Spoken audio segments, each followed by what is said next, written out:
I was at the slide with my daughter when a little boy ran up to me. Mister, he asked, can I have your daughter? Chalking it up to dumb kid talk, I just laughed. She's my whole world, buddy. Can't just give her away. He looked me dead in the eye. So, what if she died? Would you be sad then? I scooped up my daughter, feeling a cold dread crawl up my spine. I'd never seen this kid before. This playground was a community project. I knew pretty much every little brat who came to play here. My gut screamed that this kid was a scout for some scumbag kidnapper. I got my daughter the hell out of there. Back home, I laid down the law. Stay away from that playground for a while. Don't go near that boy. And for fuck's sake, don't take any candy from him or go anywhere with him. My daughter just nodded, her eyes wide. A few days later, my daughter drops a bombshell. She saw the boy leading the daughter of the woman who runs the bakery across the street away somewhere. She'd thought about following, but she remembered what I said and chickened out. The bakery is run by a single mom named Hannah and her 4-year-old Katie. She's divorced and everyone in the neighborhood knows she has it tough, so we all try to look out for her. I immediately called Hannah, but the call went straight to voicemail. She must have been out on a cake delivery. About an hour and a half later, Hannah burst into my diner like a goddamn hurricane, wild-eyed and frantic. She grabbed my daughter by the shoulders. Where's Katie? Tell me! My daughter was so scared she could barely speak. I told Hannah to call 911 right away, then went with her to search. But the trail went cold the second they crossed the main road. The cops were on it, fast. Using my description and footage from nearby security cameras,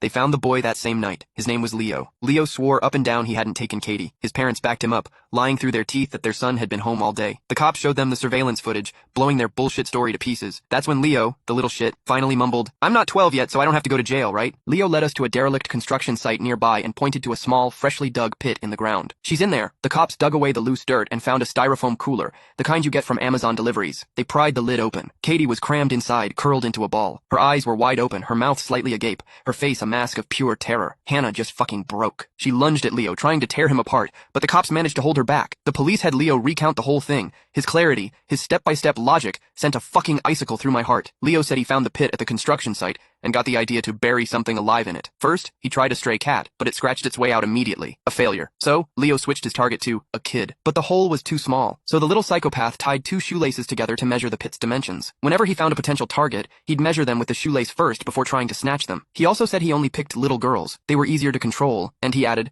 their bodies are softer, easier to fold. Did you kill her first, then put her in? One of the cops asked, his voice tight. Leo shook his head. I had her lie down in it herself. He'd set up a sick game. First, he had Katie lie down in a couple of big cardboard boxes and gave her chocolates, making her think it was all for fun. Then, he told her to get into the styrofoam cooler he'd placed in the pit. Katie, trusting him completely, did it without a second thought. Once she was in, I put the wooden board over the top, stacked a few bricks on it, and started burying it. Leo said Katie started struggling, so he jumped on top of the board and stomped on it a few times until she stopped moving. Hannah didn't even make it through the whole story before she collapsed. The cops rushed her to the hospital. I overheard one of the veteran cops muttering, Jesus fucking Christ. All my years on the force, I've never seen an animal like this. If his parents weren't here, I'd beat the shit out of this little fucker myself. Once word got out about what happened to Katie, the whole neighborhood was up in arms. People kept coming to me asking for Leo's address,